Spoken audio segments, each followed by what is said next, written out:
All right, let's recap this Florida Georgia game. I know somebody was just asking for the video. I mean, it's just I've been so busy Halloween with kids and just busy weekend. Went deer hunting this weekend. Um, did get a doe with my bow, so that was pretty cool. But the game, yeah, man, it wasn't fun to watch. Pretty boring. I will say there were some guys that had their best games of their season, career complete shockers on defense. In particular, two of the worst players on defense all year actually played a good game. Amari Burney has the biggest highlights of the season, game after game, but he's so inconsistent. He's not a good down to down player. Um, you know, can't cover a tight end still, but had a heck of a game. Um, he had two plays. One where he should have got burned, where he was burned and he made that pick. It was just a bad thrown ball, but nice interception. The other play was a heck of a play by him, but just a lot of bad luck. So I thought Bernie had a good game. Trey Dean played phenomenal. I don't know what possessed that man's body, but it was like a completely different player. I mean, he was tight in coverage, making big hits, getting pressure. I mean, he was just doing a little bit of everything in this game. I thought he played his best game of the year, as well as everybody else out there that likes to talk about the Gators.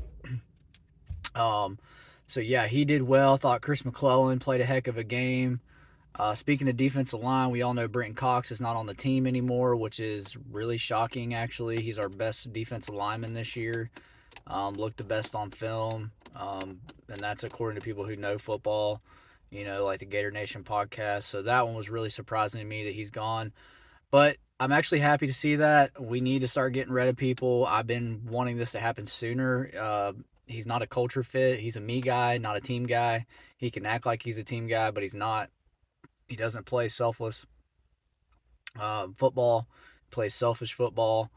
A lot of guys on this team are like that. Trey Dean, calling you out. You're one of them. Sick of seeing you shush people and be humble, man. You can be good in a game when the thing is you haven't been good all year and you're shushing people and doing crazy you know celebrations and stuff when we're down. Your team's down 20 points and you made a play. Who cares?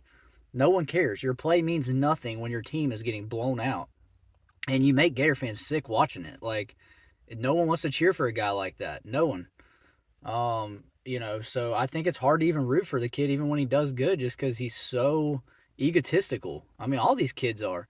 Um, I've seen a transfer. So there's been this like transformation in the last few years with football that I've noticed, and it's not just Florida. Florida has had more of a problem, I think, than other teams because the culture's been so bad, so poor at Florida. But social media has just gotten out of control with these kids posting something after every game. The kids are posting during the game, like Nick Elksness, the tight end. He should be kicked off the team immediately. Um, if you're gonna bash your team, as fans and people that talk about the Gators, it's our job to question Billy and put pressure on him. The team itself, that needs to stay in house. It should never be posted online. You look like an absolute immature child posting during a game about bashing your team and bragging about the other team, how much better they are. It's a brand new staff, a brand new coach. I'm going to give Billy a pass, even though I'm extremely unhappy with what he's put on the field this year. There is more talent on this team. I think Gator fans are trying to talk themselves into like we have a bunch of 2 stars on the team. We don't. I'm sorry. This team is more talented than what this staff has put on the field. There is a bunch of 4-star defensive ends on this team. We're thin at tackle, but those are blue chip prospects. There's 4-star. Dexter's a 5-star. You had Cox, who was a former 5-star. Linebacker's not very talented, but Shamar James is a high level 4, almost 5-star type kid. Kamari Wilson. These guys are all 4-stars. Trey Dean 4-star. Even all of our receivers are 4-stars except for Caleb Douglas. So running back 4-star after 4-star. Lingard 5-star. Montrell Johnson's a 3-star. But there's talent on this team. Offensive line, you could really see the talent differential between. They've been our best unit all year, played great all year. Now you guys see how untalented and why we need 5-star recruits, why we need 4-star offensive linemen. Even though those guys are developmental, this is why you need to land at least 2 or 3 of those guys per class. Now, Roderick Kearney is a big piece of that, and I'm happy with getting him. So that's what we need. We need more of that. You could see it. They were ragdolling, throwing our offensive. Eguaquan got abused in this game. They were just way more physical and way more talented than Florida. They were way more of the better team. I think you saw the graphic 25 5 stars to R2. You're not going to beat Georgia for the next it's going to take 3 years before this team will be able to actually compete with Georgia. And I hate to say that, but I'm not expecting Florida to beat this team. I mean, it might be a Tennessee-like streak, 10, 12-year streak over Florida. And I hate saying that, and I hope it changes. But there's a lot of things right now out there that are just, you know, on the film, you see the offense. It's still really it's square peg in a round hole. Richardson doesn't fit this offense. Maybe when he gets his guy, it looks better. But man, I've just been listening to a lot of other guys out there. Another show that I really enjoy listening to, and recruiting is going very well. I know we are upset about Kermani, but recruiting is still going really well. He's going to get more talented guys, which is going to make this team better. But with his scheme and the talent that's already there, being probably 6, 7 wins maybe this year, even with better players, I still don't see him getting us more than 9 wins, maybe 10 if a couple teams have really down years that have been, Tennessee's not recruiting at the level we are. I don't think they can sustain this is a one-hit wonder year for them. I don't think Tennessee will be able to sustain this success. Hendon Hooker's a 5th-year senior. Tennessee will come falling back to earth next year.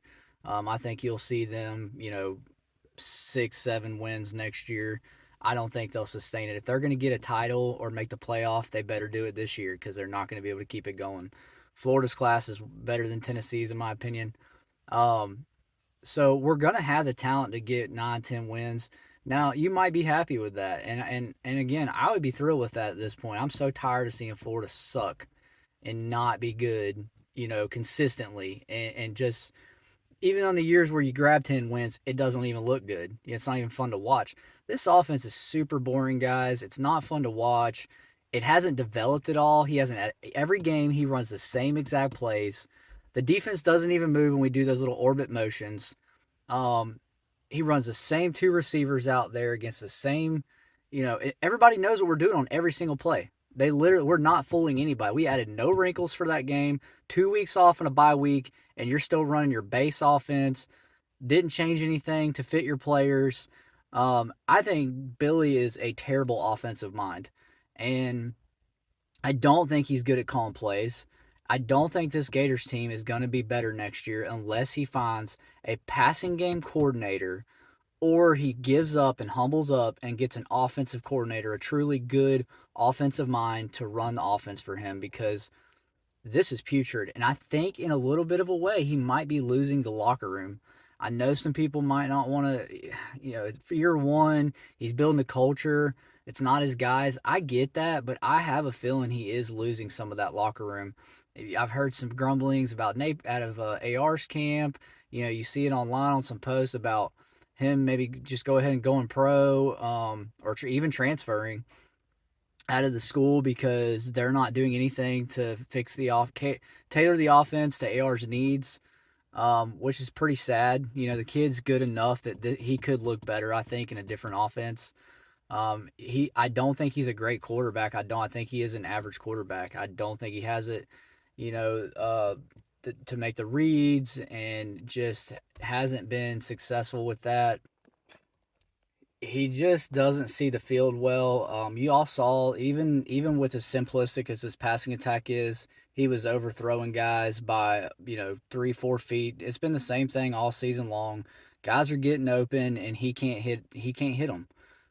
He missed Shorter. He missed probably everybody he threw the ball to several times. He made one NFL throw to Shorter on the sideline.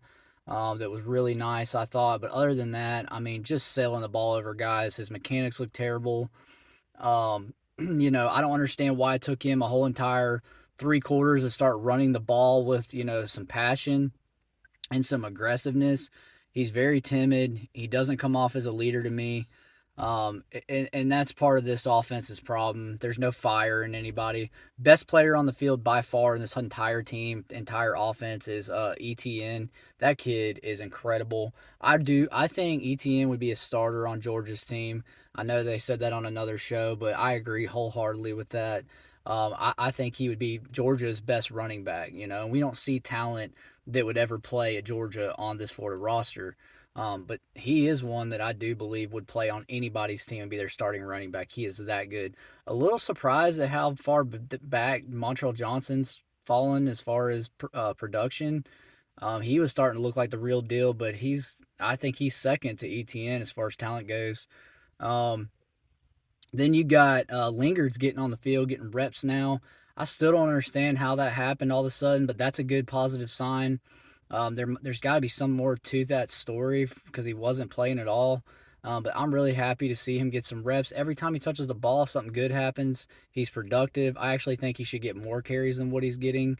I think he's a better running back than the staff is giving him credit for. I don't know what the deal is there. Um, I thought the receivers did a good job for what with their basic, middle school, high school routes that they run. I thought they did a good job. They did get open a few times, but heck, when you only got two options, it doesn't help. We need to be spreading the field out. We need four receivers out there, spreading the field, getting two on each side. Um, give him some options. I mean, he just is so limited. You even saw the check down; they weren't worried about it. You got two guys going verticals. The check down's going to be covered up and blanketed. We did hit it a few times.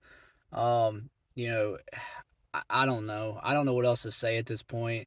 Napier's not instilling any confidence in me with this team going forward into next year unless he changes his philosophy. I do not think this offense will ever be successful in the SEC. And y'all can rip me or say whatever you want. I don't care. It's I've been watching Florida football a long time. I mean, before Tebow, I've been watching it since 1996. I watched Spurs offense. Now I know that's outdated now. Spurs offense would not be successful in today's game. Okay, there's defenses that can blanket, they can cover that offense, but Spurs offense was fun to watch. Urban Meyer's offense didn't work. Guess what? He changed his offense, molded it to fit his team, and became successful by being humble and making the change. And he's not a humble dude, but he was humble enough to see if I'm going to be successful here in Florida, I got to make massive changes. And he did. He threw some stuff in there, and that offense took off. If Billy doesn't do that, guys, y'all can hang it up. This is going to be Jim McElwain 2.0. This offense to me looks just like a Jim McElwain offense. It is boring. Couldn't even get a first down in the first half of this game. I mean, maybe it was right before half. I don't remember. I just know it was like 5 straight drives of punt, punt, punt, punt, punt. And that's pathetic. If your offense is that bad, even I don't care if you're playing against the number one team in the country, you can't get a first down. I mean, in the first half of a game, me and my mom were watching this game together. My mom's a big Gator. We're watching the game, and I'm like, all right, this is so pathetic. I think I'm going to get fired up and celebrate the first down when we get a first down like it's a touchdown because it's that pathetic. I just want to see a first down. And we got one, and everybody in the house is losing it, That's sad. That is really sad. So, yeah, Gator football, man, I don't know. I don't feel excited about it. I really don't. I don't feel excited about next year. Because I think he's a stubborn coach who won't change anything. Same thing with his defense. Man, you did see some improvement, but I think there was still a lot more that we could have done better in this game.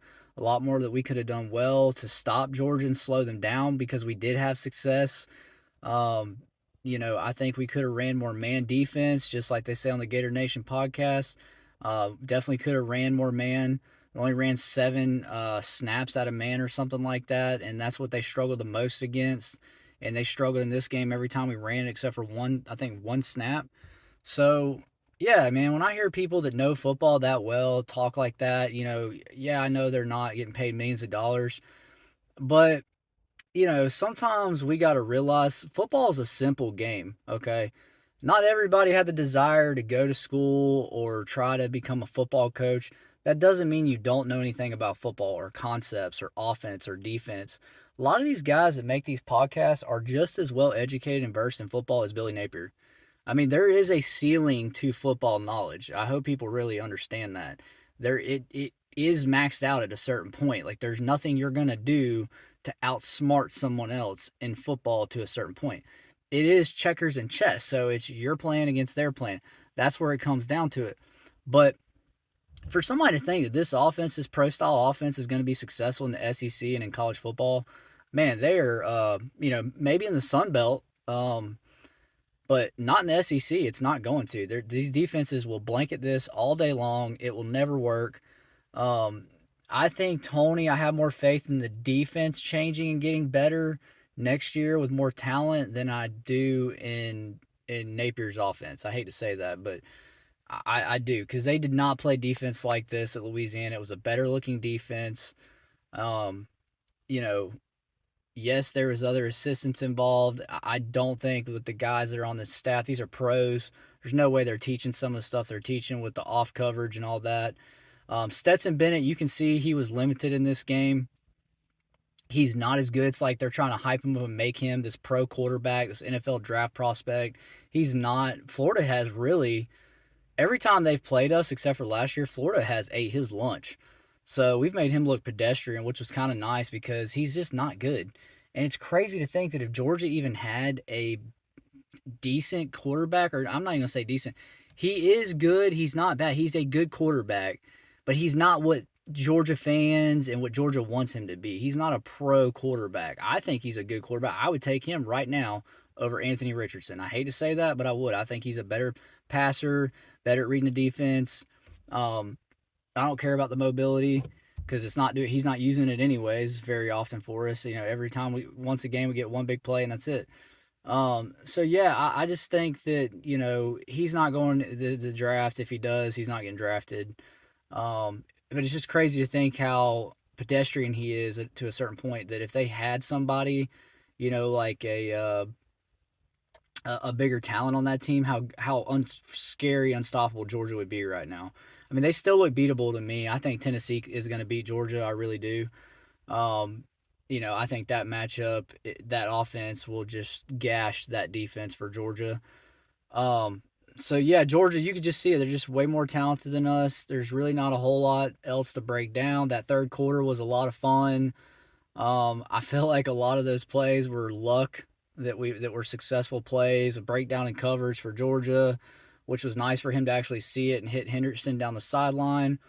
But it seemed like we just got kind of lucky that they laid down. I mean, think about it, guys. They're up 28-3 at halftime. I mean, it's natural for teams to kind of lay back a little, knowing that at will, they're basically experimenting with their offense with us, just trying to force the throwing issue.